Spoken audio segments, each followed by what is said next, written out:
Et c'est l'heure de vous emmener en week-end. Aujourd'hui, au sud de la Corse, à Bonifacio, merveille géologique avec ses hautes falaises de calcaire. Les maisons, perchées à 60 mètres au-dessus de la mer, dominent les bouches de Bonifacio. Dernière étape avant l'Italie et la Sardaigne. Patrice Roubaud et Philippe Pelletier sont nos guides sur l'île de Beauté.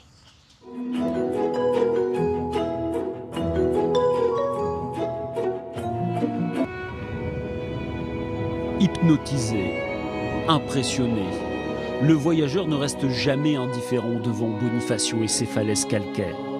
C'est sur les flots que notre week-end commence avec les premiers vacanciers de la saison et Dominique, batelier depuis plus de 25 ans.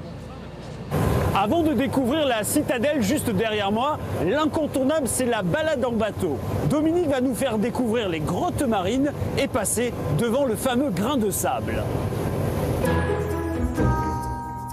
On fait le petit circuit, le circuit 1, c'est une balade d'1 heure où vous allez donc voir les falaises, la vieille ville, des grottes, des calanques, des baies. On vous montre aussi les oiseaux et le prix là c'est 17,50 €.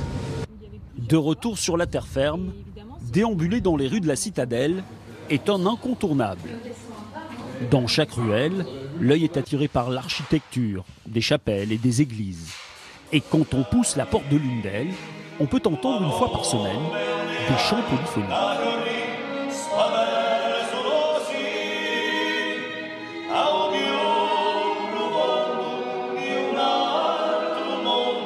Si vous voulez vraiment connaître la Corse, en règle générale, les groupes corses parlent dans leurs chansons de leur histoire, de leur culture et surtout de notre langue. Et donc voilà, ce n'est pas une langue morte, le corse, mais une langue bien vivante. 33 monuments historiques et religieux sont également à découvrir et rappellent la domination génoise depuis le XIIe siècle. Le bastion de l'étendard et les escaliers du roi d'Aragon sont les principales attractions.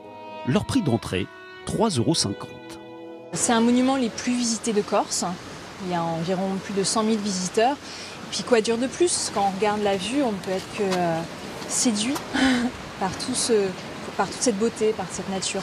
Alors c'est assez sportif, voilà. Vous descendez en 5 minutes 60 mètres, c'est-à-dire 187 marches qui datent du Moyen-Âge. Et par contre la remontée, bien une bonne vingtaine de minutes.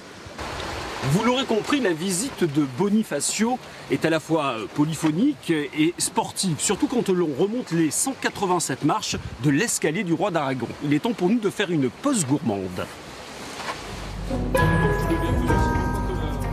Vous voulez que je vous fasse goûter? Ah bah écoutez, qu'est-ce qu'on peut déguster? Alors l'été, on a beaucoup de succès avec la menthe citron. Clémentine, cédra, châtaigne, myrte, les parfums insulaires sont déclinés à l'infini par le maître glacier du port. Moi donc là j'ai mangé mes 2 boules de glace, monsieur Rocazer, mais pour combien? Pour 4,50 €. Elles sont maison, hein? Elles sont faites maison de A à Z. De A à Z. On va dans les champs, on connaît les agriculteurs, on connaît les producteurs, on travaille avec eux depuis de nombreuses années. Messieurs, dames, la fleur d'artichaut et son cœur de brooch avec une petite... Insolite dans le cornet mais aussi dans son assiette. Au Dapassan, toujours sur le port, on revisite les spécialités bonifaciennes. L'aubergine, l'oursin.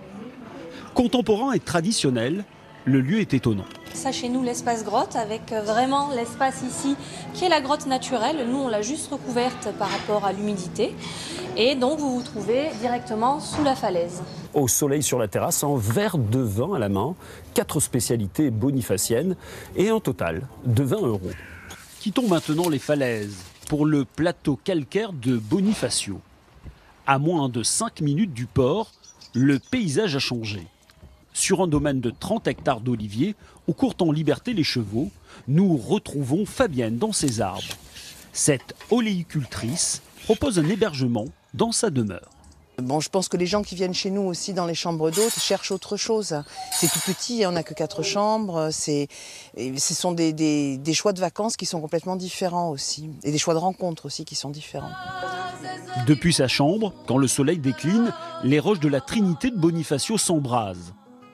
Au coin du feu, chaque week-end à partir du mois de mai, vous pourrez participer à une soirée chant avec Diane et Vital.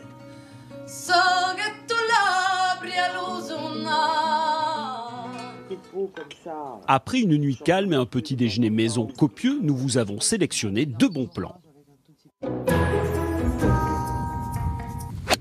Tapez quelques balles de golf sur le practice de Spéronne, face à la mer, pour 4 €.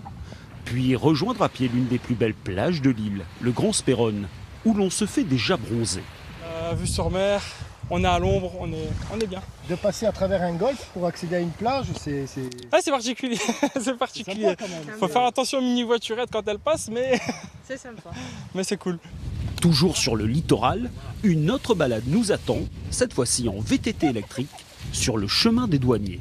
Le vélo, c'est qu'on peut se déplacer un peu plus vite et on peut accéder pratiquement de la mer à la montagne en peu de temps aussi. Voilà. En l'espace de 2 heures, vous faites 20 km de littoral. Une fois qu'on est parti dans la balade, on va aller beaucoup plus loin. Parce qu'à l'horizon, on dit on va voir de l'autre côté qu'est-ce qui se passe. Et des fois, on va au-delà de nos possibilités. Avec un vélo électrique, on peut calculer, quoi. Mais on se fait des balades et on oublie les soucis, on oublie tout, quoi. Sans le transport, au total, notre séjour sur les falaises de Bonifacio nous sera revenu à 209,50 €